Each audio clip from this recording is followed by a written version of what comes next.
Hello everybody, boys and girls, ladies and gentlemen. Terrace with the Chelsea Area Chamber of Commerce here, wishing you a happy holidays. And I just want to give a big thanks to everybody in Chelsea, from the city to the DPW to RK Studios and a million other people that I can't think of right at this moment, for making this hometown holiday so special here in Chelsea, Michigan. A big thank you to our presenting sponsor, Rick Taylor Real Estate with the Reinhardt Realtors. And without further ado, the big man himself.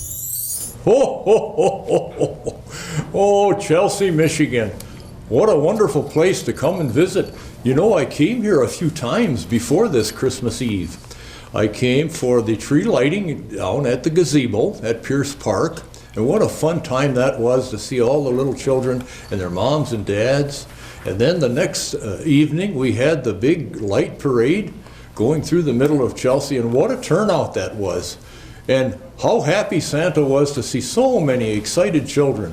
It was very, very exciting for Santa Claus himself. And so Chelsea is one of my favorite stops on Christmas Eve.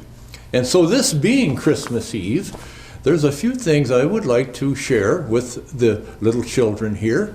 One is keep up the good work. You've been good this year. And I'm proud of you. And your parents are proud of you. And you're good children. And keep up that goodness. I have a list. I check it twice, and in order to find out who's naughty and nice, and all of you are on the nice list. So keep up the good work. Now, Christmas Eve is very exciting, I know, for you children, because tomorrow morning you're going to see the results of my visit and my reindeer that come by.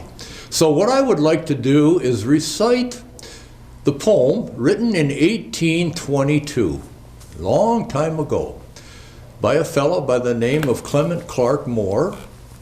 And he originally titled the story, A Visit from St. Nicholas, but we know it today as A Night Before Christmas. 'Twas the night before Christmas, and all through the house, not a creature was stirring, not even a mouse. The stockings were hung by the chimney with care, in hopes that St. Nicholas soon would be there. Well, the children were nestled all snug in their beds, while visions of sugar plums danced in their heads, and Mama in her kerchief and I in my cap had just settled our brains for a long winter's nap.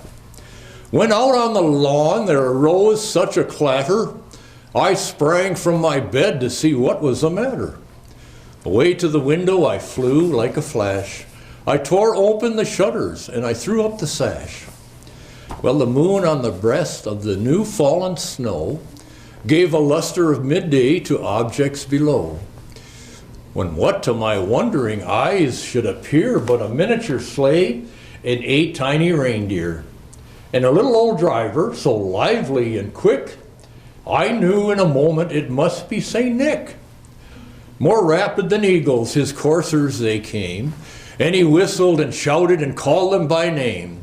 Now Dasher, now Dancer, now Prancer and Vixen, on Comet, on Cupid, on Donner and Blitzen, from the top of the porch to the top of the wall. Now dash away, dash away, dash away all. As dry leaves that before the wild hurricane fly, when they meet with an obstacle, mount to the sky, so up to the housetop his coursers they flew, with a sleigh full of toys, and St. Nicholas too. And then in a twinkling I heard on the roof the prancing and the pawing of each little hoof.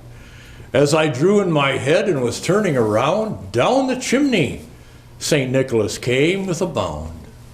He was dressed all in fur from his head to his foot, and his clothes were all tarnished with ashes and soot. A stump of a pipe he held tight in his teeth, and the smoke, it encircled his head like a wreath.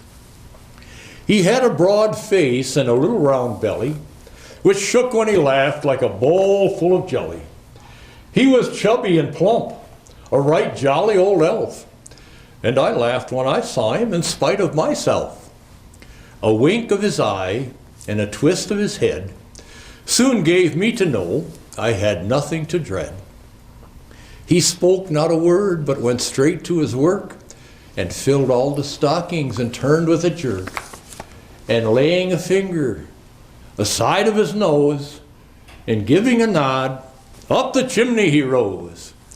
He sprang to his sleigh and to his team gave a whistle, and away they all flew like the down of a thistle. But I heard him exclaim, as he drove out of sight, "Happy Christmas to all, and to all a good night." Ho, ho, ho, ho.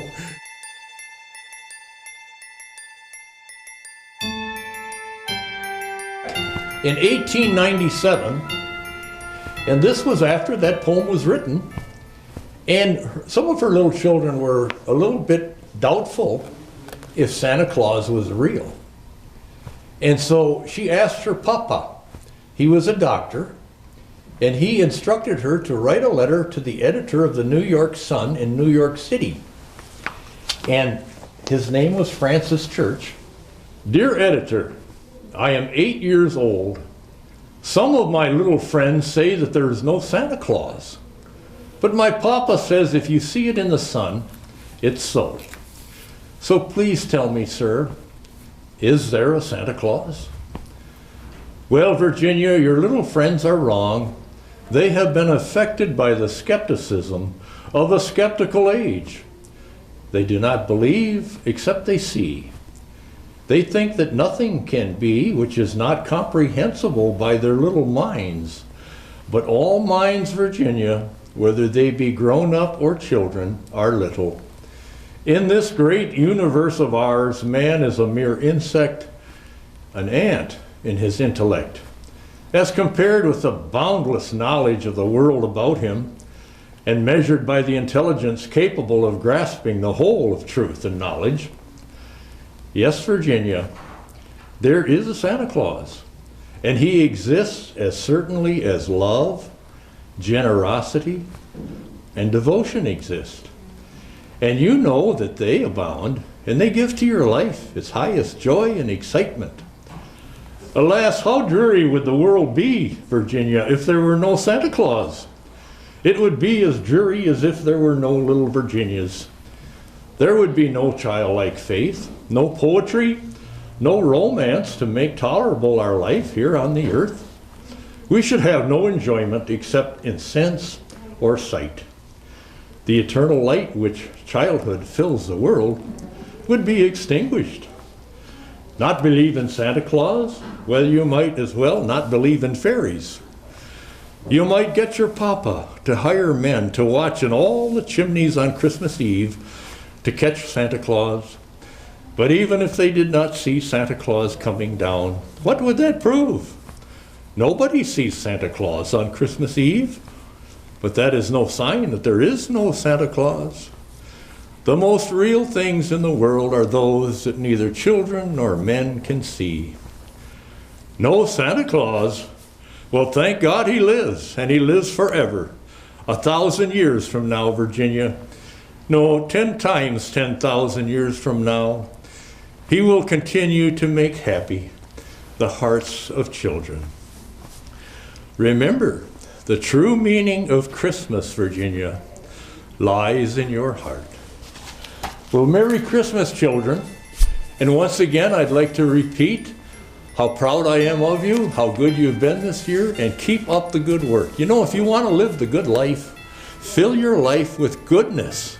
Fill it with kindness and generosity and compassion and peace and joy and love. You do that, and you will be happy, and you will live a happy life and be a giver. Merry Christmas to you all, and to all a good night.